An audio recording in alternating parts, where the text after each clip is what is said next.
Our loving God in heaven, we thank you for the opportunity that the Sabbath brings to gather us together today.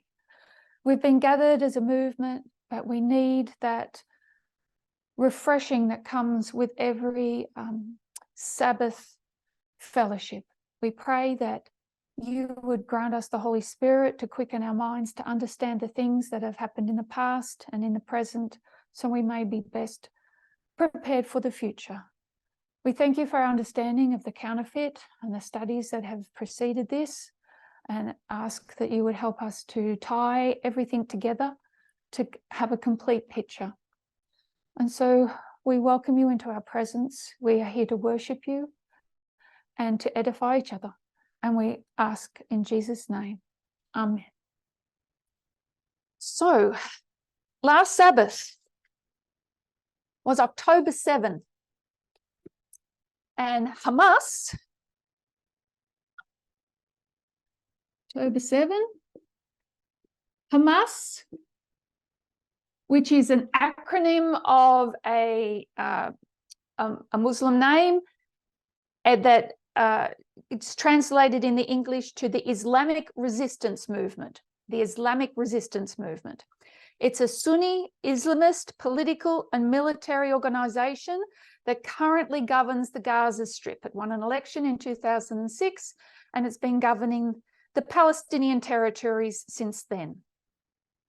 So on October 7, Hamas began what they call the Al-Aqsa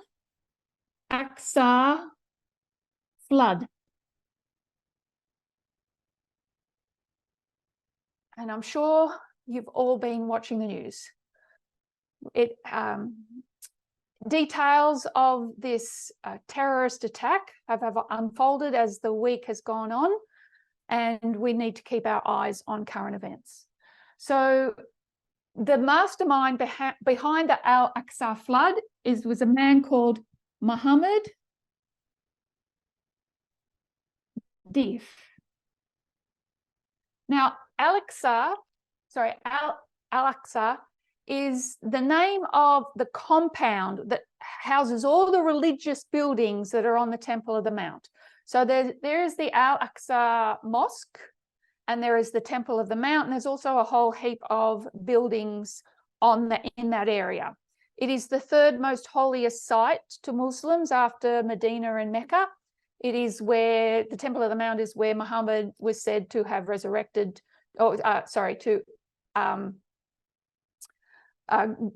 gone back to heaven, not gone back, but well, he actually had visited there apparently. So ascended is the word I'm after. He ascended to heaven from the Temple of the Mount. And so it's a very holy site. So the mastermind is Mohammed Deif. He is a commander of one of the military wings of Hamas. So Hamas is both political and military, and in the military has certain wings. He's one of the supreme commander of one of those wings. This Al-Aqsa flood has been planned for 2 years. So in May 2021, I'll read this terrorist plan, the Al-Aqsa flood, was triggered by scenes and footage of Israel storming Al-Aqsa Mosque during Ramadan, beating worshippers, attacking them, dragging elderly and young men out of the mosque. All of this fueled and ignited the anger, a source was quoted as saying. So that was the triggering factor in this very methodical, well-planned attack on October 7, 2 years in the making. There were other triggering factors recently. There's been many provocations on the mosque site, on the holy ground site over the 2 years. In September, the Israeli Prime Minister, Benjamin Netanyahu, he fronted the UN General Assembly and presented them with a new map of the Middle East that didn't include Palestine. That created a huge furor. And then 2 days before this attack, on October 5, 800 settlers attacked the Al-Aqsa area. They launched an assault around the mosque. They beat up pilgrims. They destroyed Palestinian shops, all under the observation of Israeli security forces that didn't do anything.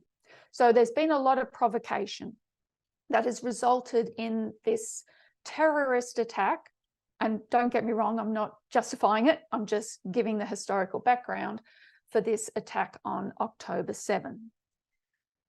So I just thought, I just, to put this in perspective,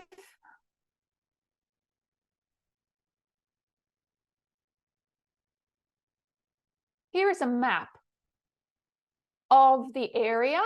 This is Gaza, the Gaza Strip. And you can see in this small block here that is down in the south west of Israel. It's a very tiny area. So the Australian Capital Territory, which has Canberra in it, is about 2,300 kilometres square. The Gaza Strip is 365 kilometres. So you can fit 6 Gaza Strips in the ACT. The population of the ACT is about 431,000. The population of the Gaza Strip is 2.3 million. If we think of Viti Levu, the main island of Fiji, the largest island of Fiji, it's around 10,000 or over 10,000 square kilometres. You can fit 28 Gaza Strips in Viti Levu. The population of Viti Levu is just over 600,000. Imagine fitting 2.3 million people in 1/28th of Viti Levu. This is the largest this is the most densely populated area in the Middle East, in fact, in the world. The reason for that is it is home to about 8 refugee camps where Palestinians have had to move since Israeli takeover in the 1950s. So you're talking 2.3 million people in this in this small strip of land. The Israelis have told the people of the Gaza Strip to move from the northern portion down into the southern portion. So you want 1.1 million people to move down into this area here.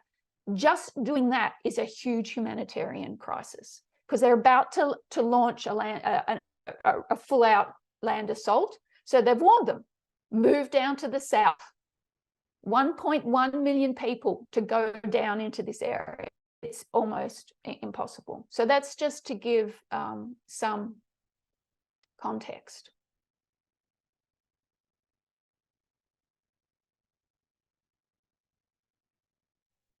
Okay, so 6:30 a.m. last Sabbath, Saturday morning, Sabbat in Israel, 6:30 a.m. Israeli time, just after lunchtime for us here, the Hamas launched their attack. They launched over 2,000 rockets, although they said they launched 5,000, but 2,200 rockets were fired into Israeli territory. Armed militants stormed into the territory. They say death came by sea, air, and ground. And if you follow the news, you should know just how that transpired. It took hours for the Israelis to respond. It was 10:30 their time before the Air Force retaliated with strikes. The attack has been referred to as Israel's 9/11 or the Middle East's 9/11. So when we hear those sort of terms, our ears prick up, and it can be used when people say, oh, it's a 9/11, it can be used quite flippantly. But in this case, many journalists and commentators are recognizing this as a turning point in Middle Eastern politics. So also on the October 7, in that afternoon, we're having a camp meeting down in southern Victoria, and the topic for the afternoon just happened to be on terrorism. So whether that's a coincidence or not, I'm not sure, but we what I want to do this morning is review portions of that topic, partly because our roster got messed up and I ran out of options, and yeah, and I think it would probably be beneficial just to review a portion of that, and then we can continue on if necessary. To date, as of this morning, 1,300 Israelis died in that terrorist attack, and we've got 1,800 Palestinians that have died in the retaliation. So 1,300 Israelis, 1,800 Palestinians so far. Large number of them are women and children.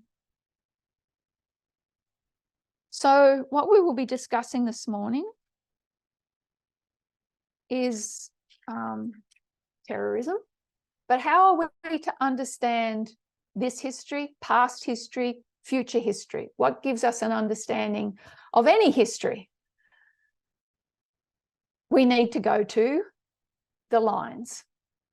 And the lines that we're going to go to were given to us in the Midnight Cry. If you cast your mind back in 2018, in September, the Midnight Cry was given in Arkansas, in the United States, and then it went to France in the sea, went from the earth to the sea, and then it came to the islands of the sea. And Australia is actually one of the islands of the sea. So before it was repeated in Fiji, there were 2 studies given in Australia, down in southern Victoria. And those studies were, does anybody remember the 2 very important studies that really gave extra light to the Midnight Cry that was given in Arkansas?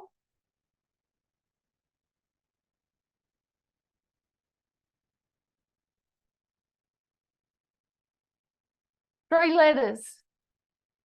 Boston, Concord, Exeter. Thank you. And the second one was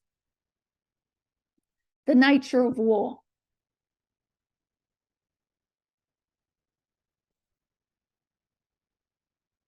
Two very important and profound studies. So we're just going to review what Elder Tess laid out on the lines regarding Boston, Concord, and Exeter. So the first thing she did was lay out the line of the 144,000. So 1989, time of the end. 9/11, Sunday law, close of probation, second advent. And over that history was laid the timeline of the Millerite history. So what date was given for time of the end?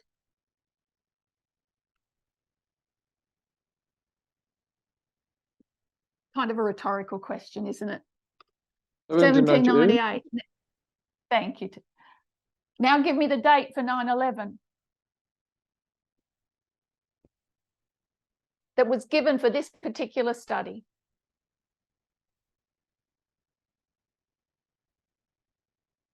Feel free to join in if you heard this study last week or was revised this study last week.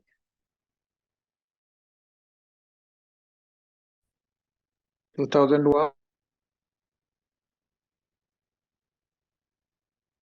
2001, line 144,000. Give me the date for the Millerites. 1840.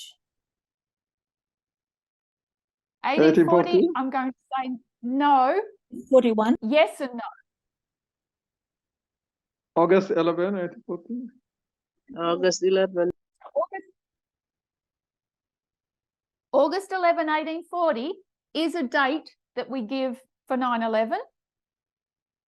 But for this particular study, what do we do with the Millerite time period? This is 1A, the first angel's message arrives. August 11, 1840 is 1E. It gets empowered. When did the second angel's message arrive in the Millerite timeline? April 19th. April 19, 1844. 1844. And what do? We combine them. We combine 1E and 2A. So yes, it's August 11, 1840, but the purpose of Boston Concord Exeter, we need to see April 19, 1844, because April 19, 1844 is the last possible date for 1843. So we're entering totally new territory here. So we're now into 1844, and the first angel's message of, within 25 years has kind of run out. So we're going to need an increase of knowledge and formalization of a new message. Excuse me. Or not a new message, but Can I just repeat that April 19, 1844, what you said about it? Because I've always wondered why that date was there. Can you repeat it again for me, please? okay, so I don't want to get bogged down in that. We can revise that another time. So just for this study, take my word for it, we're using April 19, 1844 because it is the arrival of the second angel. All right, it's the last possible, April 18 is the last possible date for it being 1843. Remember, 1843 chart says 1843 all over it. We're now into 1844. We need an increase in knowledge. So, so now from April 19, we know the easy one. What's the close of probation?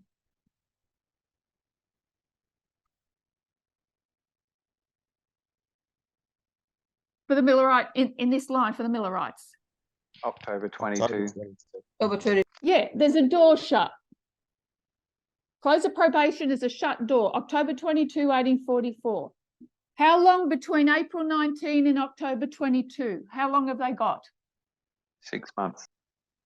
6 months between those two times. So what is Sunday law? Midway, July. Mid-July?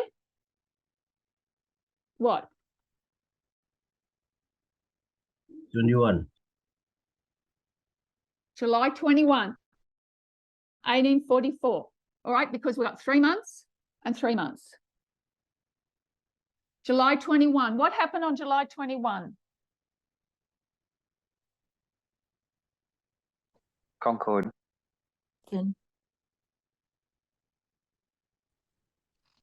It was Boston. the beginning. Boston. There was a camp meeting at the Boston Tabernacle. We get all that information from Joseph Bates. Then there was another, when was Concord, Greg? August 11. No. August Try 1. again. August 1. What was August 11, Greg? Exeter. I'm going to write 12 for the sake of argument, Exeter. All right? Because he presented it Boston, twice. Concord. Yeah. Boston, Concord, Exeter test. 3 camp meetings. And this we saw as a pattern that we could bring down to the other lines. Right.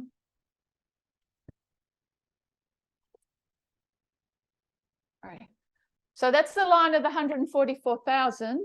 When we come down to the line of the priests, we've got 1989, 9/11, 2014, 2019, 2021. Where was Boston, Concord, Exeter marked on the line of the priests?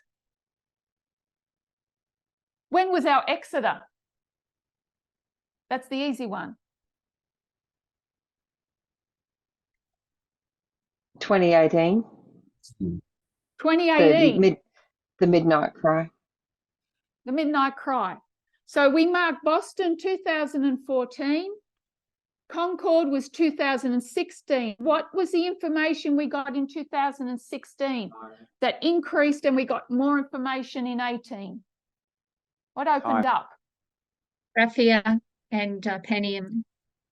Raphia and Panium, the two battles, Daniel 11. We saw more information in Daniel 11. 2018, Daniel 11 is just going to explode because we're going to go even deeper. We're going to go into the black holes. We're going to go into another universe. And then we were tested with the Midnight Cry, and then we were tested in 2019. So we know from 2018 that World War III begins. Oh, we've got no, that's Concord, sorry. 2016, because 2018 is going to tell us that this is Ipsus. World War III begins. It's war on the Western Front. Lots of information in there. So now we come down to the line of the Levites.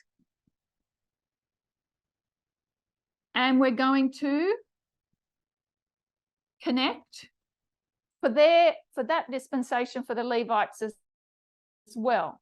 So 2019 for the Levites becomes Boston. And then we learnt about 220. What information did we gather to, from what war did we get information, or what line did we get information that opened up 2020 to us?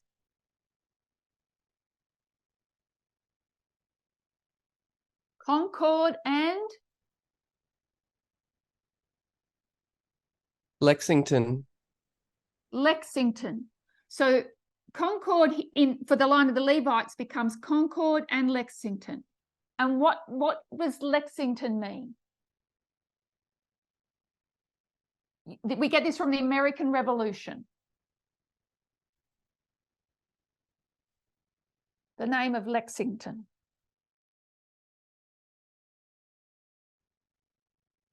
Town of the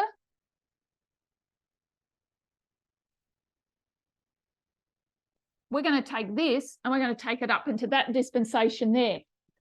Concord in this dispensation.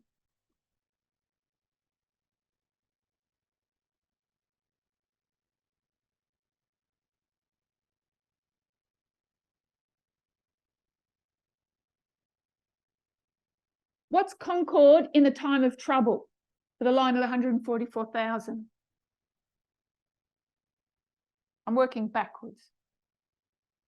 Death decree.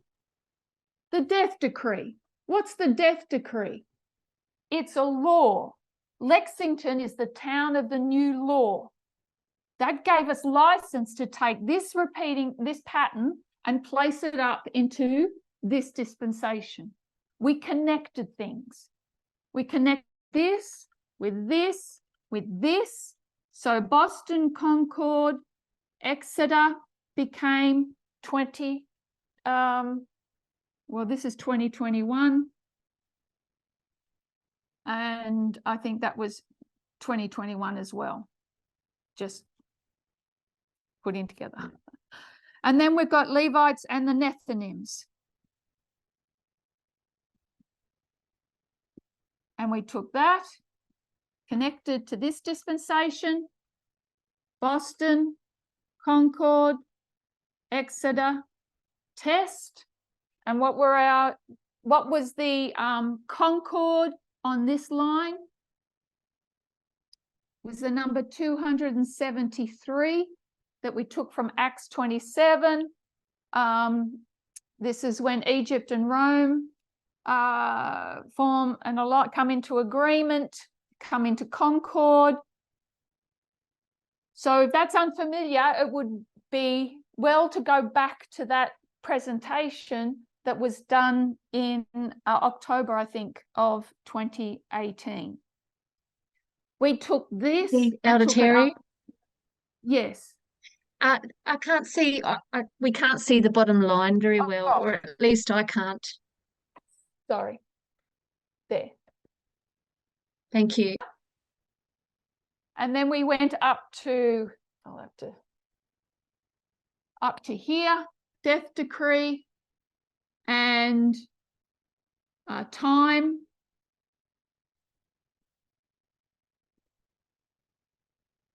We were able to make connections between the lines and take that back up into the line of the 144,000 and see the repeating pattern. From there, we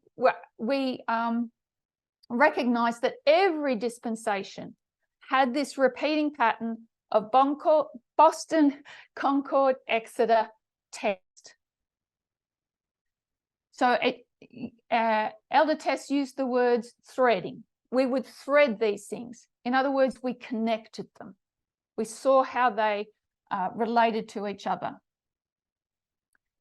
So we come down to the Vespers presentations given in the early part of 2022. And in the, I think it was the second presentations of Vespers, Elder Tess was reviewing Boston, Concord, Exeter test and placing them on the line of the 144,000.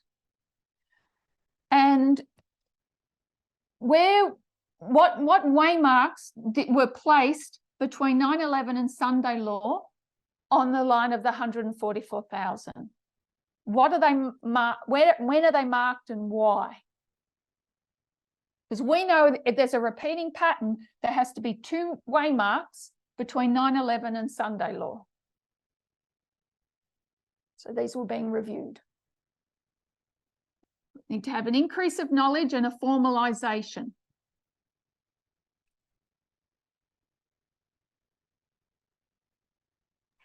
Is it 2019 and 2021? Yes, we simply take these up. 2019 was an increase of knowledge. 2021 formalized that knowledge. So what were the topics? What did we have an increase of knowledge on in 2019? Is that feminism? Feminism.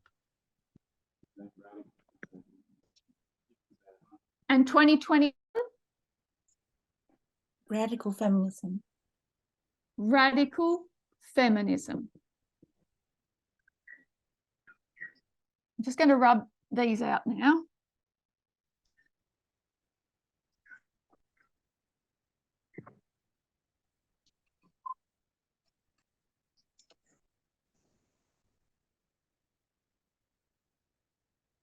The statement was made as the repeating pattern was being explained and expounded on, that with Boston, a concept arrives.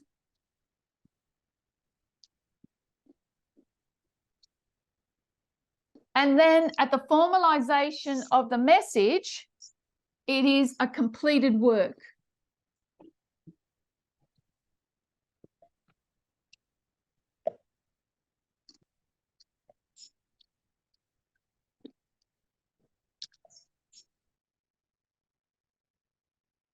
So Boston, a concept arrives. Formalization, a completed work. So this, at the risk of getting hung up on a word, I wondered when we looked at this dispensation, we know that the completed work is 2021. It's formalized. But what was the concept that arrived at 9/11? Because 9/11 is a Boston. Boston, Concord, Exeter, and then we will be tested at the Sunday law. So at Boston, a concept arrives. That concept will be about radical feminism.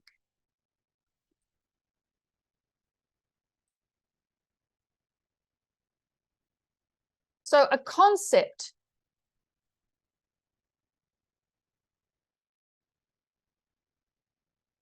is something conceived in the mind, an idea, a way to classify the world in your mind. So a way to classify the world in your mind arrives at 9/11, a concept. Okay, in the Millerite time, the concept or idea arrived about time and also about Jewish feasts. There was a lot of things that combined together to come up with October 22, 1844. They came together, and then they were able to swell and be formalized.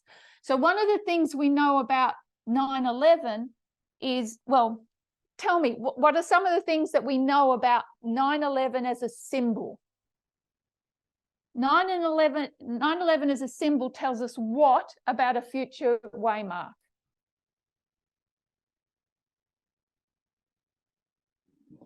It's a harbinger. token or harbinger. Yes. Yeah, a token, same thing. It's a harbinger, right? It's an omen of the future, of what waymark? Harbinger of? The Sunday law. Thank you. So we're on the verge of Sunday law. So to understand the future, we can gain much by going into the past and seeing, well, what concepts of radical feminism are there in Boston? And so this, just want to share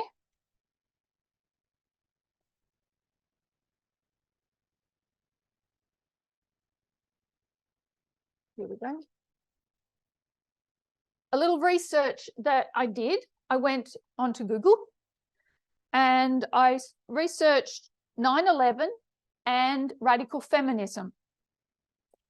And I came across this book. It's called September 11, 2001, Feminist Perspectives. This book is an anthology, which is a compilation of a lot of different people's letters, emails, text, poetry, all sorts of writings were compiled to make this book. And it was the reactions of women after 9/11. When the Twin Towers in New York and the Pentagon in Washington were hit by planes, the Western world stood in shocked silence. Then came the commentators, the endless news reports, and the repeated replays. Some women spoke out. Some wrote for newspapers, some for email lists and the internet. But in the mass of commentary, it was hard to find feminist perspectives. This collection of pieces by Australian and international feminists brings together the voices of women and discusses the connections between war, terrorism, fundamentalism, racism, global capitalism, and male violence. From the US to Afghanistan, from Pakistan to Palestine, from Australia to Europe, they have deconstructed this story and retold it from a feminist perspective in a powerful indictment of current global politics. So this was compiled by two Australian women, two Australian radical feminists. Their names are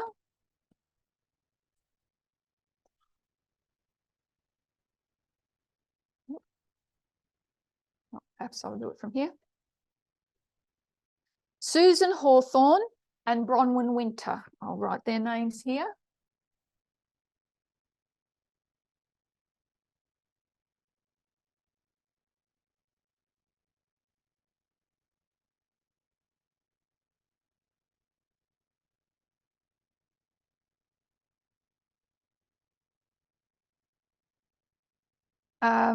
Susan Hawthorne is a feminist activist, author, and co-editor of numerous books. She is co-founder and director of Spinifex Press, which is an independent feminist publisher. Interestingly, operates out of Geelong, Southern Victoria, which had its 25th anniversary in 2016. So in 2021, it turned 30. And Bronwyn Winter is the Professor of Transnational Studies at the University of Sydney.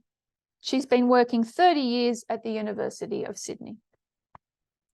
So these two women compiled this book, and I'll just read a portion from the beginning. I just want to read some excerpts from a couple of paragraphs. The day that shook the world. The world was indeed shaken. There is no doubt as to the magnitude of the events of that day. So when we're thinking of this, also think about October 7, because that's shaken the world as well. And many commentators are referring to it as a type of 9/11. I'm not saying it's Sunday law. Don't let me, but I'm saying we are in the agitation of Sunday law. Reactions were instantaneous and extreme. We could say that of today too, both governmental and non-governmental. Over the days that followed, Bush appeared regularly on US national television, repeating the same litany of might is right and God is on our side, promising victory, but only after a long, hard fight, which would leave no resource unspent, no enemy free from attack. Now we'll go on to explain the rhetoric that President Bush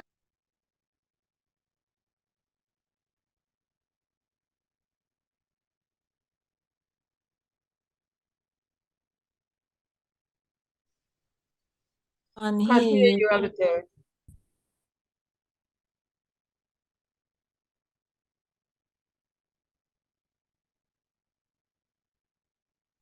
Can't hear No, you. your audio's gone.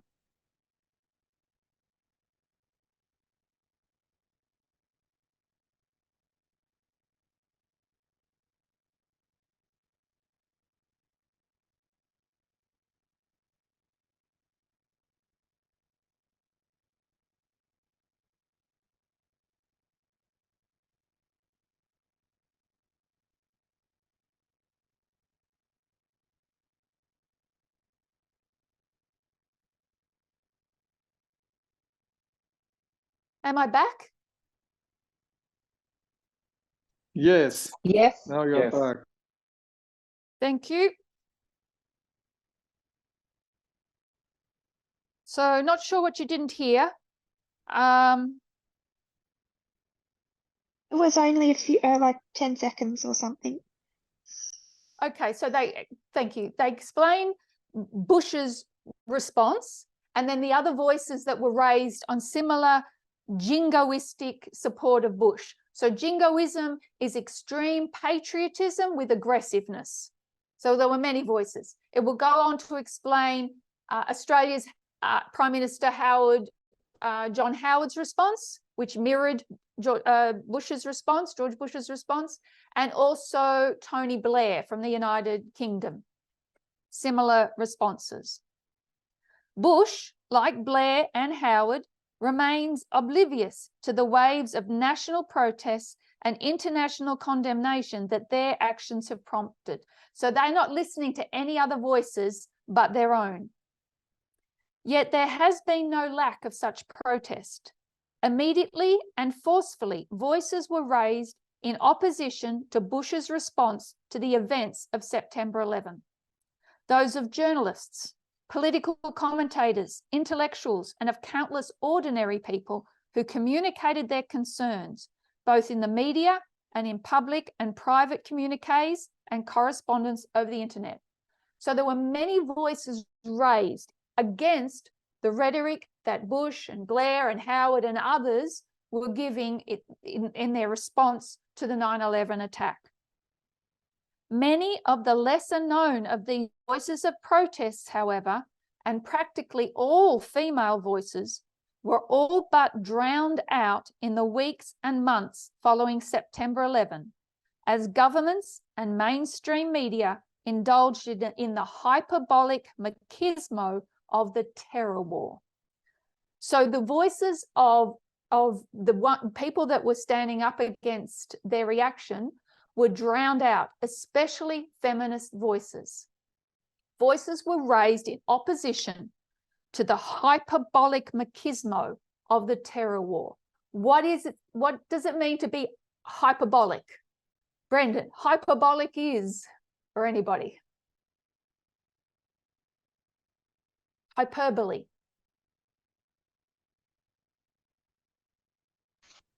Exaggeration. Like Extreme crazy exaggeration. Yes. Crazy extreme exaggeration. Machismo is aggressive male pride.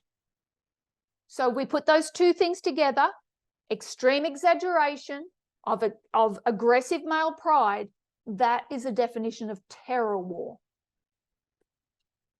The hyperbolic machismo of the terror war. So September 11, 2001, Feminist Perspectives, this book, both a testimony and a documentation of the many feminists in the days, weeks, and months following September 11, and an attempt to make feminist sense of international events.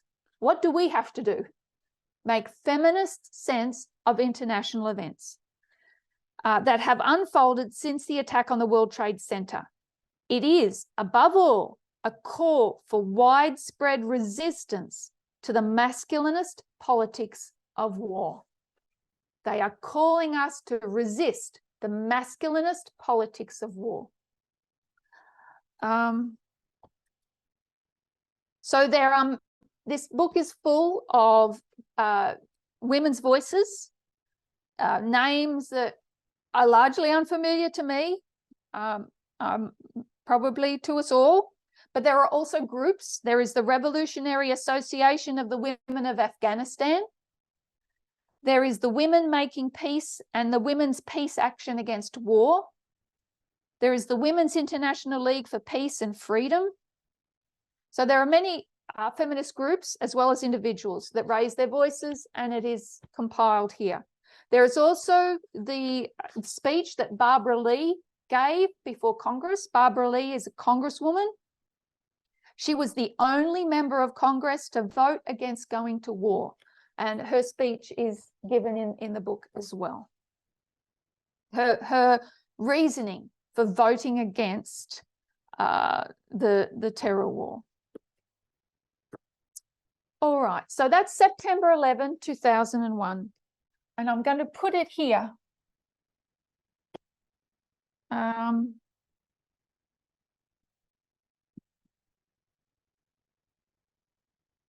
feminist perspective.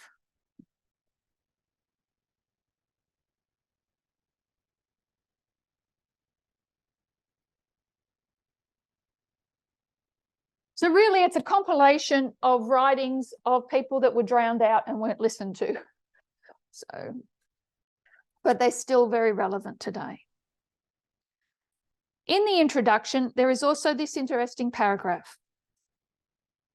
One of the very first responses to September 11 to circulate through the world from the island of Manhattan and to register extreme concern at anticipated retaliation by the USA was from Robin Morgan, a well-known feminist and author of, among other works, Demon Lover, 1989 and 2001, the book to which many of us turned in trying to deal with the events of September 11 and their aftermath.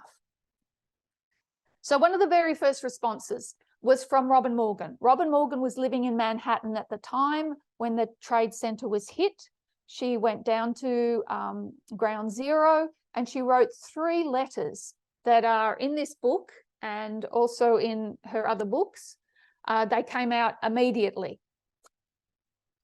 And it says here that she wrote a book in 1989, and when the 9/11 occurred, all the feminists went to their bookshelves and pulled out that book.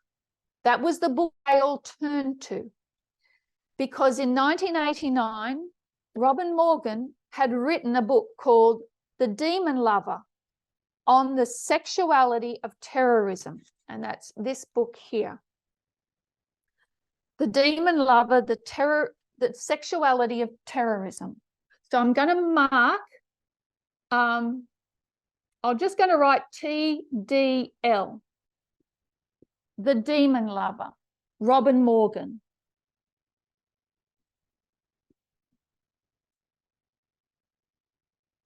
In this book, Robin Morgan is going to explain that the root cause of terrorism is patriarchy. And she's going to do that from many proofs. But this is a book that explains that the root cause of terrorism is patriarchy. Let me give you her definition of terrorism. The logical incarnation of patriarchal politics in a technological world. The logical incarnation of patriarchal politics. What does it mean to be incarnated? How do we understand incarnation? Any thoughts? Do the Is world it a different form? Yeah. If we went to John chapter 1, the word became Flesh and dwell among us. flesh. We understand incarnation as God became a human being. The word became flesh. It's when something puts on flesh, right? It's the embodiment of flesh. So terrorism is the logical embodiment of flesh of patriarchal politics. So you've got politics, which is patriarchal. What does that look like in reality? It incarnates, it becomes terrorism. And she's going to explain that in this book, The Demon Lover. This book was printed in 1989. It went out of print 12 years later in 2001. Then the World Trade Center was hit. And what happens when books are out of print, you either have one or you go and try and buy one, and everybody's trying to buy them, so the prices go up. So what they did was they reprinted it. So it was reprinted in 9/11, in December of 2001. So I'm going to mark The Demon Lover here, reprint. She'll write a new forward. And then in 2014, The Demon Lover went into an ebook and another forward was written. So we've got an ebook here. So two printings and an ebook with new forwards in each. So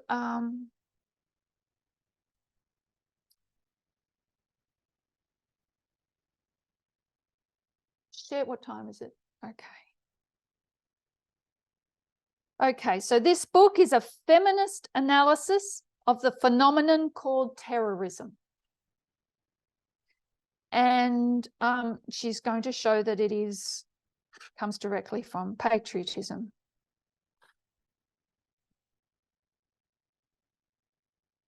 So we'll begin by reading the first. So I have been able to put the introduction for the 2001 edition.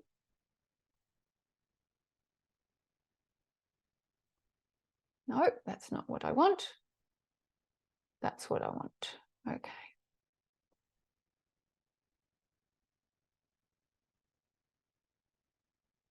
And I'll share this with you afterwards. So this is the 2001 edition. This is the introduction. And it's called Isolated Incidents. So remember that title, Isolated Incidents. We'll read a small portion. What will it take to make them hear? It's said that women are society's canaries in the mind, living alerts to danger. And it's true that a civilization can be gauged by the status of its female citizens. But miners pay attention to the canaries' health and reactions, since they know that this information is crucial to their own survival. So far, 35 years into the current feminist wave, and despite remarkable gains won, warnings from female human beings still are not heeded sufficiently, and most male human beings still don't understand that own lives depend on that heating.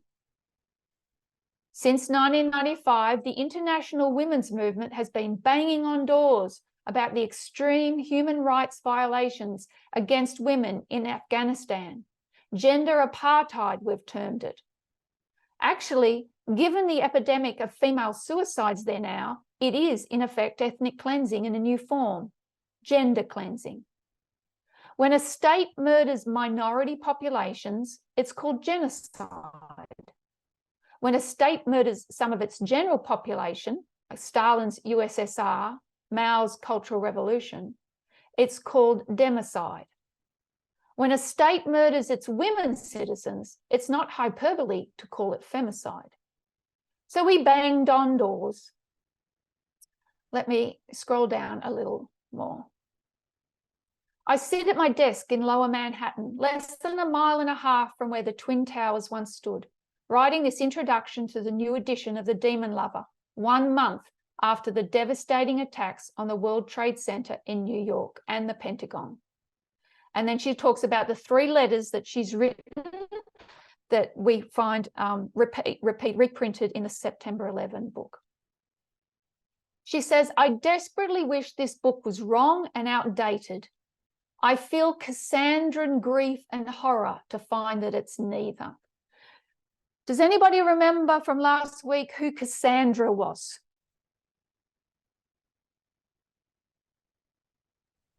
She was like that mythological prophetess that nobody paid attention to her because a man didn't like, one of the male gods didn't like what she said. So he like cast a spell or something so that no one would listen to her, I think. That's it. Yep. Pretty close. She was a prophetess, but Apollo wanted to marry her, and when she refused Apollo, that's when he cast the spell on her that yep, you can continue prophesying, but nobody's going to listen to you. And she prophesied of the destruction of Troy. You might be all familiar with the siege of Troy and other things. It's a terrible story, really. So she feels like she's prophesied, but nobody's listened.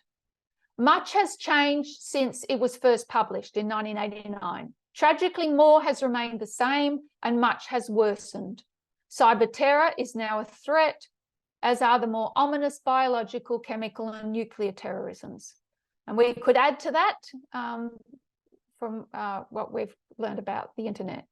Globalization has brought planetary jet speed and light speed electronic mobilities of peoples, monies, material, images, information, ideas, and weapons. By the way, that word material is not a typo. Material with an E means all military equipment, anything that's in the supply chain for the military. Secure borders are a delusion in an age when Chernobyl's fallout can ride the wind and satellite-beamed TV images of one society's flaunted luxuries elicit envious outrage from viewers starving in a different society half a world away. Experts say this new battle will be fought with different tools: genomics, immunology, biotechnology. They address the means, but they miss the point. So she's going to go on to explain what point they're missing. So we do a lot of analysis of what's wrong in the world today, but nobody gets to the root of the problem. They miss the point. They can see everything that's wrong, but not why it got to be so wrong. Political and military figures vow to eradicate the leaders, to decapitate the problem. Yeah, and they miss the point. I don't want to read all of that. I'll just... That such groups, terrorist groups, reflect and feed off authentic grievances based on profound oppression suffered by their constituencies ought by now to be self-evident. We could say that of Hamas. Hamas is a terrorist group They've feeded off authentic grievances. They have authentic grievances. They are based on profound oppression. There is a global obscene imbalance of power, wealth, education, use, abuse of resources, a widening north-south divide wherein calls for peace, democratic procedures, and the rule of law are drowned out by screams for a bowl of rice. Multi-generational suffering so chronic as to callous the soul until joyless it welcomes death. That addresses the justifications, but still misses the point. Violent act committed by a man in a state of despair due to poverty, ignorance, and repression don't explain violent acts committed by men possessed of wealth, education, and power. Something else is at work. We need to face it. We need to look at the cross-cultural pattern that forms the central knot of terrorism, the intersection of violence, eroticism, and what is considered masculinity. We need to change the definition of manhood toxic to men and lethal to women. And we, women and men, can change it, but it's not simple.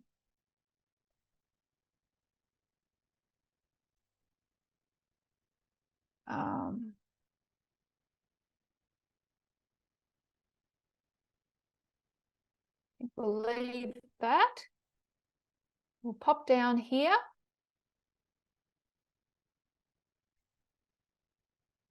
When I was writing The Demon Lover, I knew the centrality of this issue to women's worldwide struggle for freedom. Yet today it seems even clearer to me that understanding this politics is absolutely crucial to men. Well over 80% of terrorists are male. Their average age is between 22 and 25. Female terrorists are rare, almost always tokens, and invariably involved because of their love for a particular man, a personal demon lover who draws them in. Furthermore, it's extraordinary how religious, aesthetic, political, and erotic paths meet at these crossroads. The sexual politics of terrorism. So in the 1989 book, it was titled The Sexuality of Terrorism. In the 2001 book, it's called The Roots of Terrorism. The same thing she'll go on to explain. What time?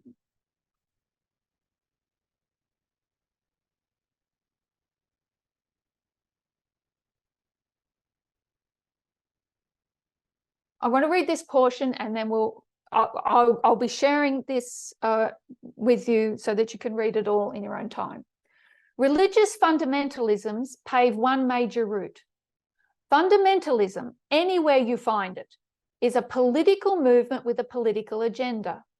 Yet fundamentalism didn't spring from nowhere. The truth is that organized religion has always been about power and thus has always been political. But during the past 30 to 40 years, the religious far right in the US has become more strategic in planning and mobilized toward voting. We'll skip that. Internationally, fundamentalism is more complex. Modern tyrants understand, as the pharaohs did, that promises of a vivid afterlife are especially attractive when conditions in this life are wretched. So religion gets further entangled with nationalism, ethnic pride, rebellion against colonial or neo-colonial forces. It becomes an affirmation of cultural integrity, a personal identity. This very well explains what is happening in Palestine at the moment. You've got people that are living the most wretched lives. If you can imagine 8 refugee camps in a tiny area, population of 2.3 million people. What is going to drive these people to make their life better? Fundamentalism, religious fundamentalism. It's rebellion against the colonial forces. Globally or nationally, fundamentalists' agendas are revealingly interchangeable. So what you see in the Middle East, you could also see it in the US. One refrain they share is their demand for high birth rates. the better to build their constituencies. Another is women's insatiable carnality and the consequential temptation we inflict on apparently helpless males. So what she's saying there is women are bad, right? Women are carnal and they tempt helpless males. That's something they have in common as well. The consistent element to religious extremism throughout history is that women are the first target. Why? Because women stand at the political, economic, and psychological intersection of the core societal issues: sexuality, reproduction, and family structure. To control the population, you must control women's bodies. From there, you move to control everyone's sexuality: homophobia, female genital mutilation, arranged marriage, child marriage, purdah. Purdah is when you separate men from women. It's in Islam. It's also in Hindu. It can be either putting a curtain. It's segregation. So you're separating male and female. You could have a curtain between them, or it's manifested in your clothing. So when you see the clothing that covers every inch of a woman's body, that's purdah. She's being segregated from the males. Why? Because she's carnal, she's evil, she's a temptress. So these are the, but life, chaotic, dynamic, electric, messy, is ultimately not controllable. Still, if life can't be controlled, perhaps death can be. There are thousands of young men who look forward to death, an Al-Qaeda spokesman bragged on October 10, 2001. A week later, Taliban leader Mullah Omar flatly stated, the goal is martyrdom. People who have nothing to live for do find it easy to die and to take others with them. But the process of indoctrination must ensure that those who have nothing to live for also have everything to die for. Sometimes this is done pragmatically when such groups as the Lebanese Hezbollah and Palestinian Hamas guarantee lifetime stipends and medical care, plus access to heaven for families of deceased martyrs. Young men who, when alive, educated or not, feel unmanned by being unable to find jobs in devastated economies. Usually it is accompanied by the promise of forgiveness of sins and instant admission to paradise, where harems of virgins odalisques await. An odalisque is a female slave or concubine. Always it is grounded by earthly respect, even celebrity in the community. Young males who pledge themselves to such acts get to wear white clothing, symbolic of shrouds, strap practice toy grenades to their belts, grant autographs to kids who hero worship them as living martyrs, literal dead men walking because they're expendable. Their faces appear on posters, they swagger on videotape. Small boys swap martyr and mullah trading cards. At their funerals, men laud their manliness. At their wakes, their mothers must weep in secret, pretending to celebrate their deaths when husbands and mullahs are near. So back in 1989, she is, actually this is 2001, sorry, 2001, this is the forward for the reprint. She's explaining the mindset behind what we're seeing today in 2023. And what she wants to do is to get to the point. And the point is patriarchy. Patriarchy is at the root of all the terrorism that we see in the world today. And what she will explain is terrorism has many forms. We see the extreme form in the Middle East at the moment, but it manifests itself in different ways.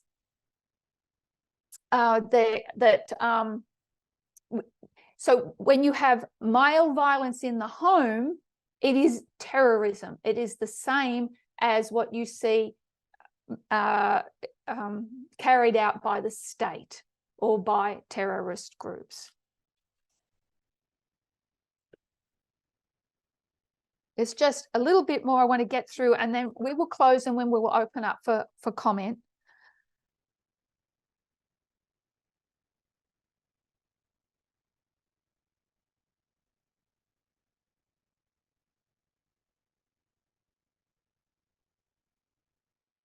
So you'll get to read what she will go on to do in this new introduction in the 2001 is she's going to list what some call isolated incidents. From 1989 to 2001, some terrorist activities. And that's an interesting read. She said she couldn't put everything down because that would make another book. So when you read this, you'll get an idea of just how outdated this book is, because there's just so much you could add. But we do learn a lot from what she has listed here.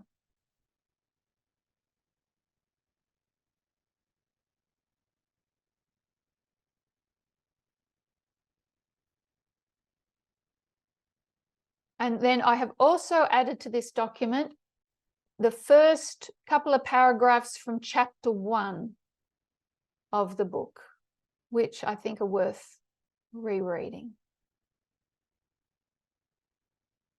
Chapter 1, Every Man's Politics, the Democratization of Violence. Does anybody remember the definition of democratization? What does it mean when something's democratized?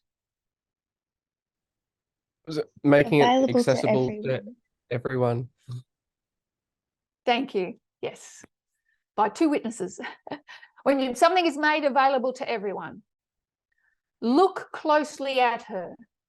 She crosses a city street, juggling her briefcase and her sack of groceries. Or she walks down a dirt road, balancing a basket on her head. Or she hurries toward her locked car, pulling a small child along with her. Or she trudges home from the fields, the baby strapped to her back. Suddenly there are footsteps behind her, heavy, rapid, a man's footsteps. She knows this immediately. Just as she knows that she must not look around, she quickens her pace, timed to the quickening of her pulse. She is afraid. He could be a rapist. He could be a soldier, a harasser, a robber, a killer. He could be none of these. He could be a man in a hurry. He could be a man merely walking at his normal pace. But she fears him. She fears him because he is a man. She has a reason to fear. She does not feel the same way on city street or dirt road, in parking lot or field, if she hears a woman's footsteps behind her. It is the footstep of a man she fears. This moment she shares with every human being who is female. This is the democratization of fear. When fear is available to everyone. The majority of terrorists and those against whom they are rebelling are men. The majority of women caught in the middle want no more of this newly intensified form of the old battle to death between fathers and sons. Always the mothers, daughters, sisters, and wives are, in the words of an ancient Vietnamese proverb, the grass that gets trampled when the elephants fight. Always we mourn, grieve, voluntarily staff emergency food lines and medical centres. Always we beg the insurgents to be careful, beg the officials to be merciful, even when we collaborate, and we do, either in traditional roles of support or as a tougher-than-thou token militant, we do so out of a disbelief, a suspended knowledge, a longing for acceptance, a tortured love we bear for the men we have birthed and sustained. But whether we collaborate or beg, support or oppose, always it is a case of chercher l'homme, which means always the man. The explosions going off today worldwide have been smouldering on a long sexual and emotional fuse. So for time, I'm going to leave that there. But just go back here. The majority of terrorists and those against whom they are rebelling are men. The majority of women caught in the middle, in this battle, old battle of death between fathers and sons. So would we take that back to when we think of our lines? Where did this battle begin?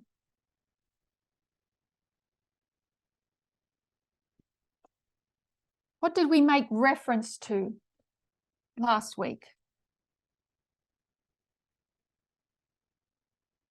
the battle between men and men.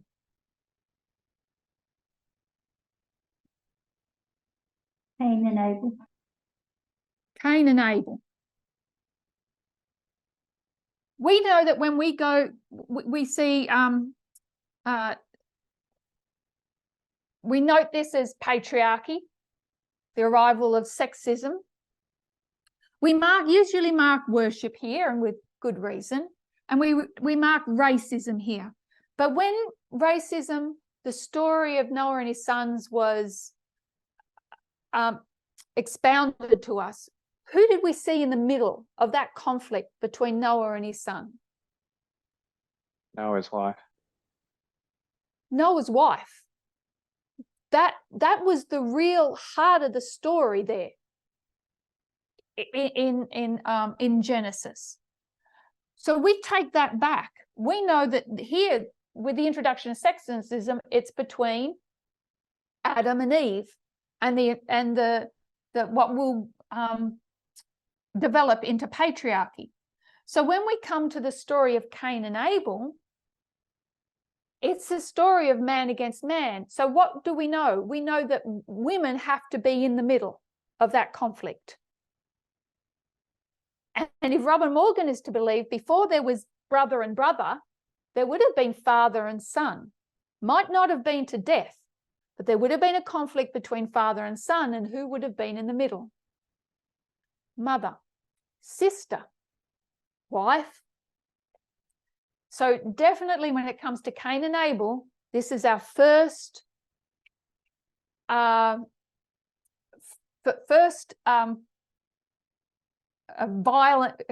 first issue of violence in the Bible, that we know that women were in the middle of that as well. Does that make sense? Does anybody?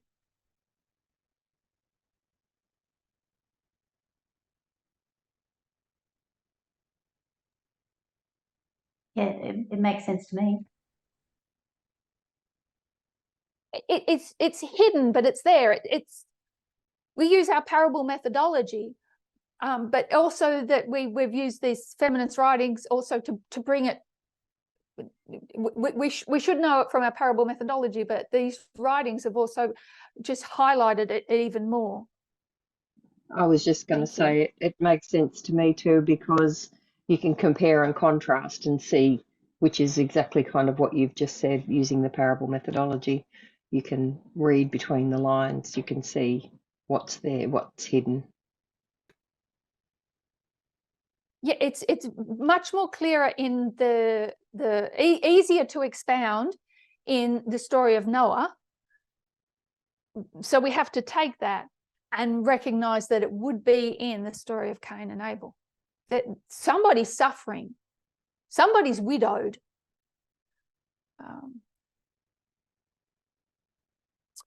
Okay. Excuse me, Elder Terrie. What about Yes.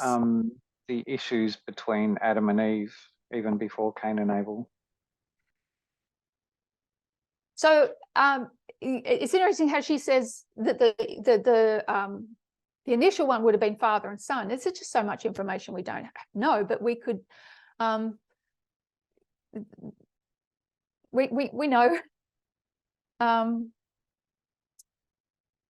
we know our family situations, the tension in modern day families between husband and wife and the raising of children and the disciplining of children, etc. So, you know, if you've got boys that, especially if that boy, which might end up being the next Messiah or the Messiah, not the next one, the Messiah, you know, and husband and wife have got tension, then there's going to be, yeah. And then again, we Cain's attitude didn't just pop out of nowhere. You know, it's been developing over time. So there would have had to have been other conflict.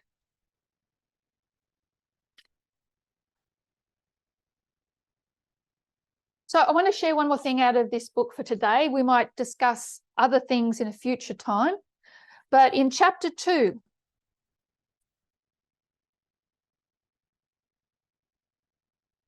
the deadly hero, the oldest profession, Robin Morgan says, if I had to name one quality as the genius of patriarchy, it would be compartmentalization, the capacity for institutionalizing disconnection. So let's unpack that. Okay, what's the genius of patriarchy? First of all, we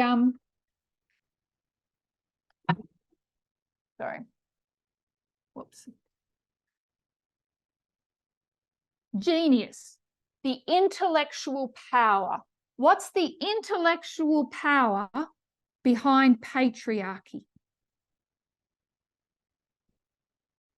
And it's the ability to compartmentalize. Anybody like to explain compartmentalization? Putting into boxes, compartments. Yeah, compartments. So we're brought up to do that. We're conditioned to do that. You're walking down the street with your parent and there's a homeless person on the pavement.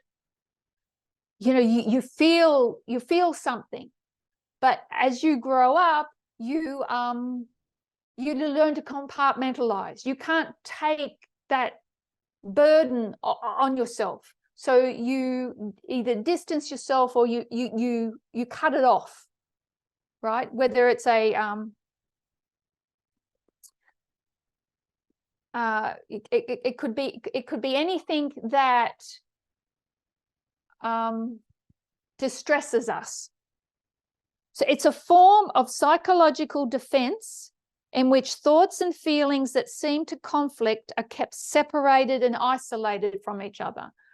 So if we can't fix it, we put it in a box. And the thing is, we can't fix everything. Like, we can't house all the homeless. We can't feed all the hungry. But when you're a radical feminist and you realize the root of all the problems, there are things that can be done politically to fix these problems. Things could be fixed with a radical feminist perspective. This is why we need to get to the root of the problem. And if you got to the root of the problem politically, then there are solutions. What's dangerous is to compartmentalize and not even try and get to the root of the problem. So she says the capacity for institutionalizing disconnection. So we disconnect and then we institutionalize it. We separate. In society, we separate problems. Intellect separate from emotion. Thought separated from action. Science split from art. The earth itself divided, national borders. We compartmentalize the world and we put, you know, this type of people here and this type of people there. We don't like the mixing. Humans being categorized by sex, age, race, ethnicity, sexual preference, height, weight, class, religion, physical ability, ad nauseum, on and on and on. The personal, isolated from the political. Sex, divorced from love. We are all affected by, wounded by this capacity. It's reinforced by every institution around us each day. As a consequence, survival requires a coarsening of the sensibilities. You've got to harden up. You've got to become coarser. You've got to not feel the homeless person, the hungry person, the disaffected, the refugee. You've got to cut it, put it in a box, because you'd go mad. We learn it as children to pass quickly by the bum or the shopping bag lady on the street. We read it in the newspaper that certain US states have now reinstated the death penalty. You know, they got the death penalty in the US. Well, we compartmentalize it. That's over there. That's a different country. And so we don't really feel for the person on death row. It's just not anything that's close to us. We wince and we turn the page, you know, when stories are upsetting. We're accustomed to atrocity in our nightly television news, sandwiched between heartwarming human interest stories and headache remedy commercials. We think little or nothing of it. We fear that to dwell on it, to truly notice and connect, is to invite madness. So compartmentalize, keep things separate. That's the genius, the intellectual power behind patriarchy. Then she'll go on to explain the genius behind feminism.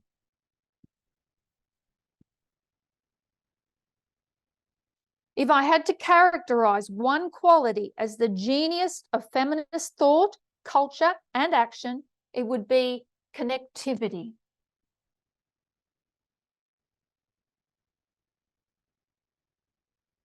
And we saw that demonstrated in our lines. That's the genius of our lines, how we connect, line upon line, dispensation with dispensations, waymarks with waymarks, historical events with other historical events. And in doing that, it should soften us, sensitize us.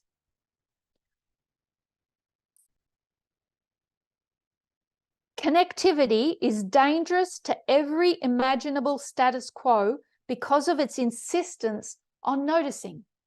You've got to notice things. If you compartmentalize everything, you don't have to notice anything. Yep, there's a war in the Middle East. There's always wars in the Middle East. Can't think about it. Thousands of people. Too many. It's too many people for me to think about. Put it in a box. And our emotions and our intellect coarsens. When we understand the root problems, we become connected with the world and with events, we become more sensitive to things. So that's a thought that she's going to expand on here, and I think it's worthy of us to chew on when we consider how our understandings develop through lines and our methodology. So there's much more to say, and other books to share that give more light on this. But I'd like to close with something, and I know we're running out of time, so I want to introduce you to a journalist. Remember, we're talking about voices that we need to be listening to, voices that are not using the same rhetoric or hyperbolic masculinity, machismo that the majority are using. If you had the opportunity to listen to President Biden's speech through the week, I mean, it was quite an aggressive speech. There are voices, just like with George Bush, there are voices that are raised today. So we go back to 9/11, 2001, the feminist voices that were raised were calling for restraint. Don't retaliate in a way that is going to cause harm to women and children. The answer is political, not military. This was the voice of the women. America knows. Israel knows. The world knows that this conflict in the Middle East is not going to be solved through military force. The only way to solve it is through politics, coming to the table, coming to agreement. But military is the easy way. The personal is political. If husband and wife are clashing, what's the hard way? Come to the table, work it out, come to concord, butt heads in an intellectual way. If there's problems between any people, it's got to be, the solution is through politics of discussion but what is the easiest? It's harder to come to the table and discuss. It's easier to just punch or to shoot. That's the easiest option. And today, with the conflict, with the response to the horrible terrorist attacks, the easiest response is military action. It's almost what do you call it? Reflex. It's a natural reflex, but you're not getting to the root of the problem.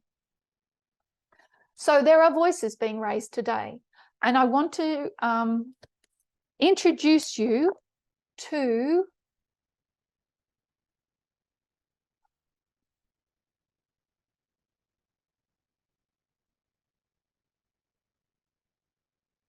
Nicholas Kristof. So Nicholas Kristof, he is a winner of 2 Pulitzer Prizes. He's a regular CNN contributor and also a op-ed columnist for the New York Times. And this week he's written an opinion editorial for the New York Times, which we'll take a look at. But his history is very interesting.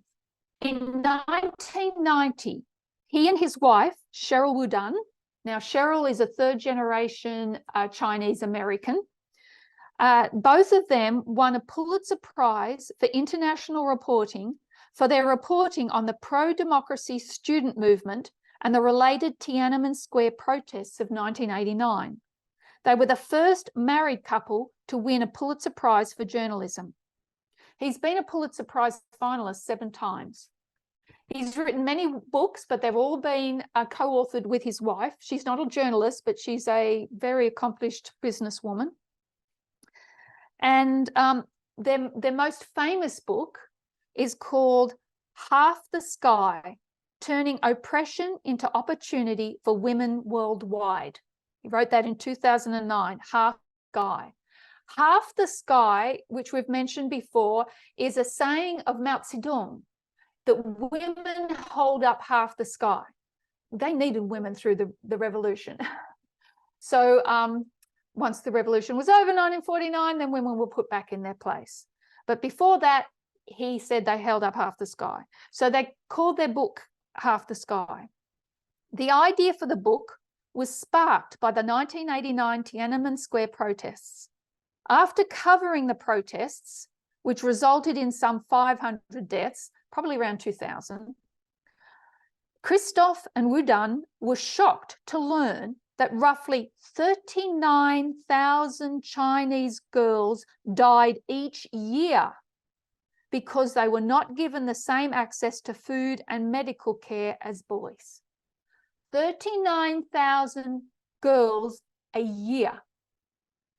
And they've been reporting on Tiananmen Square, which was anything between 500 and 2,000 people.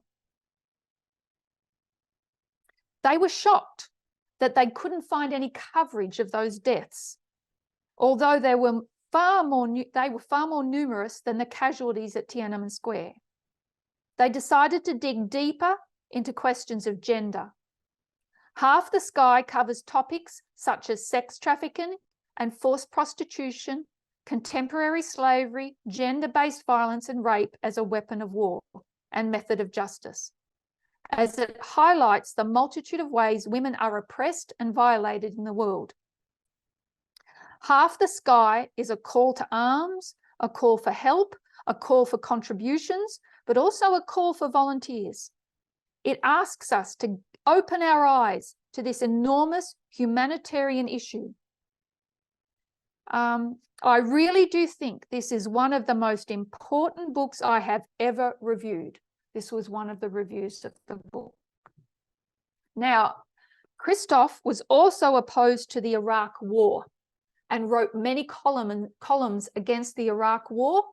And he not only was not heard, he was persecuted for it. But in 2018, a number of journalists actually wrote apologies, open apologies to him for opposing him on his views on the Iraq War. So that is our author. And I just want to share, I might put this into a Word document and share this so that we don't have to read it all. But he says the terror attacks by Hamas against civilians who were in their homes and dancing at a concert are being called Israel's September 11. And that's a fair comparison. Let's hope that Israel responds to this outrage more wisely than we in the United States did to the attack on our country. There's a lot of loose talk about eliminating Hamas, and Hamas deserves it. As a journalist who has traveled repeatedly to Gaza, I'm appalled by the sympathy that some Americans and Europeans have shown for a misogynist and repressive terror organization like Hamas.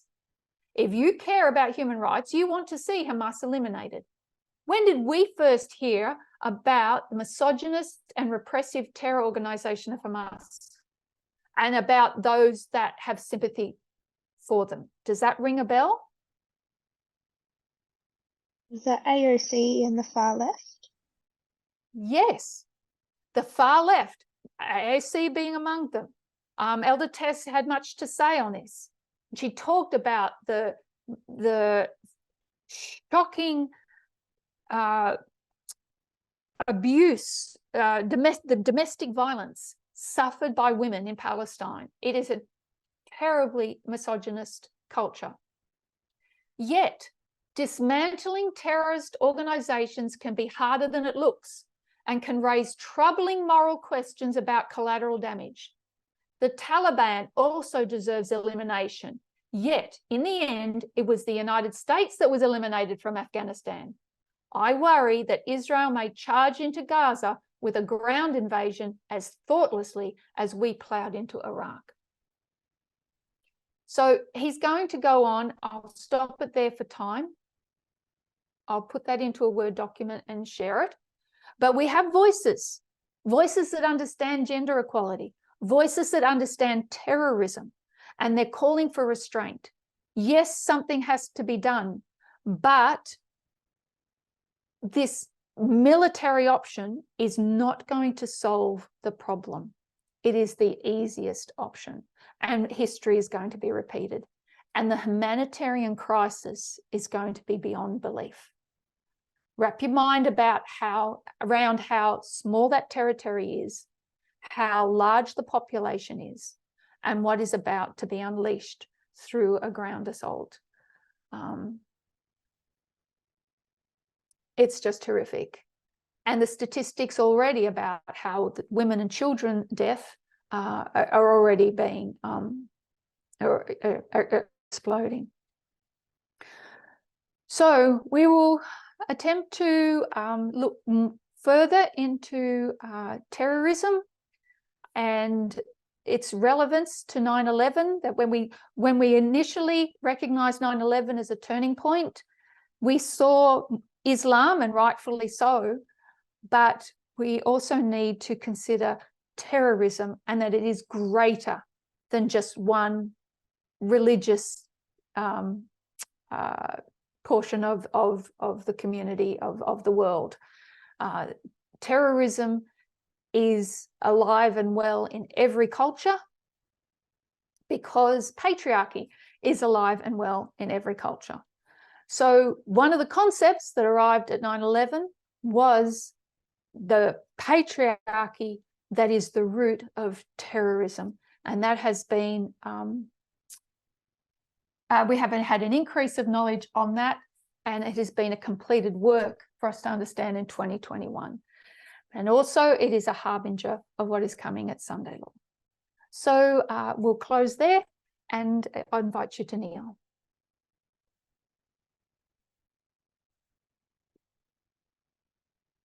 Our loving God in heaven, Lord, we have prayed and asked that we would think as you think and feel as you feel. And you are opening up to us the ways in which we can more correctly align with your character, with your thoughts and feelings. Help us to be sensitized to the events happening around us and also in the world. To not to live in a bubble, but we want to understand to the best of our ability what it is we are fighting against. We open the Bible and there's much information on our enemy, on the king of the north, on Babylon. And these are the warnings that you've granted us. Help us to heed them, but also we need that understanding. Lord, we feel for all the people that are living in total terror right at this very moment. We empathize with them. We have tasted it ourselves. We want to be a part of the movement that can finally usher in peace. Won't be in this world, but we know that your kingdom is here, and it will be it will be a success. So we need peace in our hearts amongst one another as a movement, so that we can understand what peace will be like for the Levites and the Nephilims. Thank you for this day. Bless us and stay with us. We ask in Jesus' name. Amen. Okay. Any thoughts or questions? Thank you, Lynn. I know I didn't leave any room today for discussion. We had great discussion last week. It was really good. But I just needed to get through some of the portion because of the recording. I only presented it this morning because I ran out of options. I've been trying to fill the roster. But when I saw that New York Times article this morning, and I looked at Christoph, because the reason I was been doing the studies on China was because of these books. I want to understand Tiananmen Square. We want to understand 9/11, but I want to understand Tiananmen Square as well. It was a terrorist act by the state on its own citizens. So the fall of the wall is hugely important to us. It's telling one story, but Tiananmen Square is telling another story. And having Christoph's connection to 1989, and I had been reading the Half the Sky. So, you know, and another book that is screaming out to the world what the problems are. And so I felt actually really encouraged to go, oh yeah, you do it this morning. Because this article, there's just so much information, and we have to sift. He's concerned, when you read this article, he's more concerned about the children. We would say women and children, but we know from his background that he's done a lot on gender studies, he and his wife together, which I thought was really also encouraging. They were co-authors. Yes, and we need to be watching the news. My Islands of the Sea members, family, are you looking at your apps? Follow the news. Don't live in a bubble. If you live in a bubble, you're not going to feel the world's problems, and we do need to be in touch with that. Not to the extent that we go mad, but to the extent that we can help we can understand the problem, so that we can understand what the true solution would be. So I hope you've all been keeping up this week. It's only going to escalate. Who knows where it's going to head, but nowhere good. Nowhere good.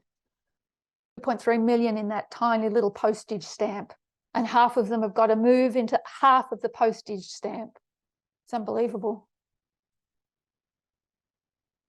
It's Robin Morgan, Christian, obviously not in our line belief, but it's interesting that, you know, they come up with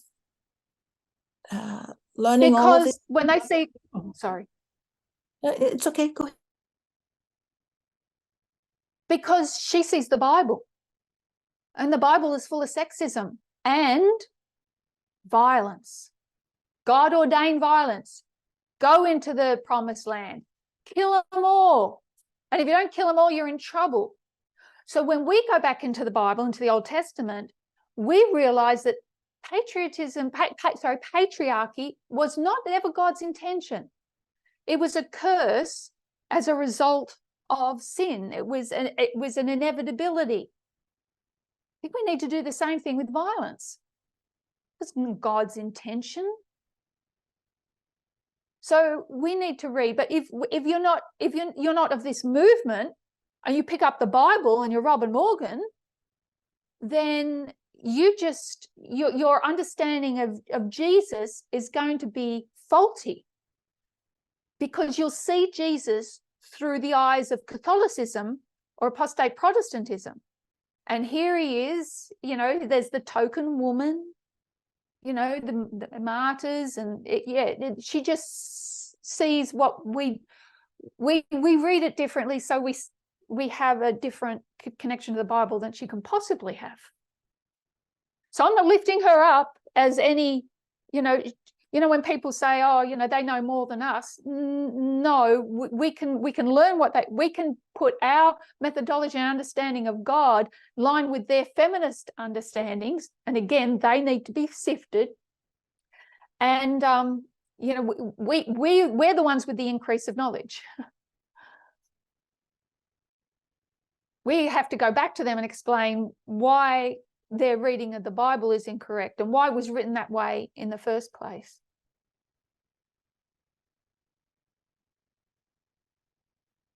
So, yeah, definitely not a Christian. Excuse me, Elder Terrie, how do we explain that?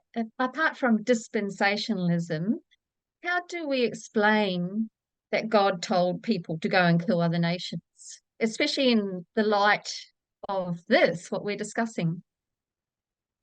Yeah, good question. This is the beginning. This is the genesis of a study. I'll just read the very, very opening remarks of the 1989 version of printing of the demon lover. A friendly warning is in order. This book does not have the laudable, if absurd, function of providing answers. It will prove nothing, solve nothing, and reassure no one. That is not its intention. Rather, it is meant to perform the humbler, even irritating function of asking questions, sensing connections, and suggesting perspectives. These may validate a few readers, challenge others, and unsettle some. So that's my answer. I don't have all the answers, but we will open to discussion. I think it's worthy to look at. What is our relation to violence? What is our relation to war?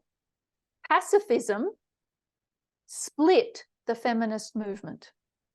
Always has. You're going to have women that want to support their soldiers, that want to man the medical supplies and, knit the socks. And you have feminists that say, no war. Yeah, where are we? We noted last week, remember, Chris? We noted last week, 1989 is also known as who won the Nobel Peace Prize for 1989.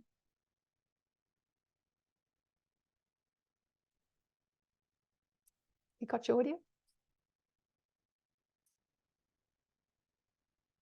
Does anybody remember? Chris gave us the answer.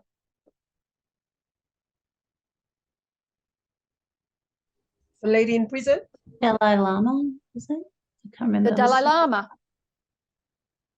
Thank you, Catherine. The Dalai Lama. Why? We've studied what was China doing to Tibet. The Dalai Lama said, we can work this out. Let's come to the table. We can work with you. We'll be under you. We just want some autonomy. He's been living in hiding ever since 1989.